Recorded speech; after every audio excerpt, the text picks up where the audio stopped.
ওদের ভিতরেও অনেকগুলো গ্রুপ থাকে যারা ওদেরকে আবার অ্যাটাক দিয়ে জাহাজটা নিতে যায়। সোমালিয়ার জলদস্যুদের কবল থেকে মুক্ত এমভি আবদুল্লাহ জাহাজের দ্বিতীয় প্রকৌশলী মোহাম্মদ তৌফিকুল ইসলাম খুলনায় পৌঁছেছেন। বুধবার সকাল 9:45টার দিকে তিনি নগরীর করিমনগরের বাড়িতে এসে পৌঁছান। তার আগমনে আনন্দের জোয়ার বইছে পরিবার ও এলাকা জুড়ে। তৌফিককে ফুল দিয়ে শুভেচ্ছা জানাতে বাড়িতে ছুটে আসেন এলাকাবাসী ও আত্মীয় স্বজন। করিমনগর উদ্যোক্তা পরিষদের পক্ষ থেকেও ফুল দিয়ে শুভেচ্ছা জানানো হয়। এ সময় আবেগঘন পরিবেশের তৈরি হয়। দীর্ঘদিন পর বাবাকে কাছে পেয়ে সরতে চাইছে না তার 2 শিশু সন্তান। পরিবারের সদস্যরা বলছেন তৌফিকের আগমনে যেন ঈদের আনন্দ ফিরে এসেছে তাদের মাঝে।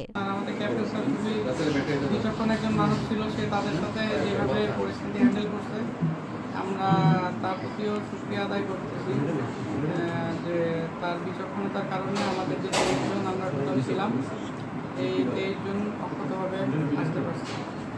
তার অনেক বড় একটা অবদান আছে জাহাজের।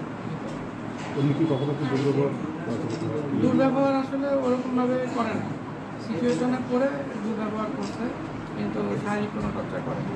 দুর্ব্যবহার যেটুকু করলে আমরা ভয় পাবো এতটুকুই করছে। কারণ জাহাজ তো সি থেকে ধরে নিয়ে আসা একটা টাফ ব্যাপার, কিন্তু এখান থেকে যদি নগদে ধরতে পারে ওদের ভিতরেও অনেক সময় গোলাগুলি হয়। তৌফিকুল ইসলাম খুলনা নগরীর সোনাডাঙ্গা থানার করিমনগর এলাকার মোহাম্মদ ইকবাল এবং দিল আফরোজ দম্পতির ছেলে। 3 ভাইয়ের মধ্যে তিনি সবার ছোট। তৌফিকের পরিবারের সদস্যরা জানান, বাড়ি থেকে গত 25 নভেম্বর জাহাজে গিয়েছিলেন মোহাম্মদ তৌফিকুল ইসলাম। আজ তৌফিকের আগমনে দীর্ঘদিনের অপেক্ষার অবসান ঘটেছে। তারা সরকার এবং জাহাজ মালিকদের কাছে কৃতজ্ঞতা প্রকাশ করেছেন। ইঞ্জিনিয়ার তৌফিকুল ইসলামের বাবা ইকবাল হোসেন, মা দিল আফরোজ, স্ত্রী জোবাইদা নোমান এবং 2 সন্তান তাসফিয়া তাহসিনা ও আহমেদ রুশাফি তাকে ফিরে পেয়ে যেন আকাশের চাঁদ হাত পেয়েছেন। আজকে আমাদের সব আল্লাহর রহমতে ছেলে ফিরে আসছে, এটাই আমাদের শুকরিয়া। আমার দোয়া, দেশবাসীর দোয়া, মসজিদে দোয়া, সবার দোয়ায় আমার ফিরে আসছে। প্রকাশ করার মতো না।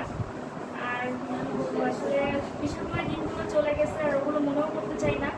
আর সবার কাছে একটাই দোয়া, যে এরকম দিন আমাদের কারো জীবনে আর না আসুক। আর আল্লাহর কাছে আবারও লাখ কোটি শুকরিয়া যে ফিরে পাইছি সবকিছু করে। এটাই হচ্ছে আসলে অনুভূতি, আসলে বলার মতো না। অনেক ভালো লাগছে, আলহামদুলিল্লাহ, আল্লাহ শুকরিয়া। আজকের খুশিটা তো আপনারাই দেখতে পাচ্ছেন, পুরো এলাকার মানুষ, দেশবাসী প্লাস আমাদের ব্যাপারটা আছে। আলহামদুলিল্লাহ সব দিক থেকে খুশি। আপনাদের সহযোগিতা, মানুষ, গভর্নমেন্টের সহযোগিতা, কোম্পানির সহযোগিতা, আমরা আমাদের মানুষটাকে ফিরে পেয়েছি। বাচ্চারা অত্যন্ত খুশি, বাসার বয়োবৃদ্ধ যারা ছিল তারা অত্যন্ত টেনশনে ছিল, তারা সব কিছু লাভ ঠিক হচ্ছে। প্রসঙ্গত, মোজাম্বিক থেকে 55,000 টন কয়লা নিয়ে দুবাই যাওয়ার পথে গত 12 মার্চ সোমালিয়ার দস্যুরা 23 নাবিক সহ এমভি আবদুল্লাহ জাহাজটি জিম্মি করেছিল। লুনা আফরোজ নিপা, ঢাকা পোস্ট।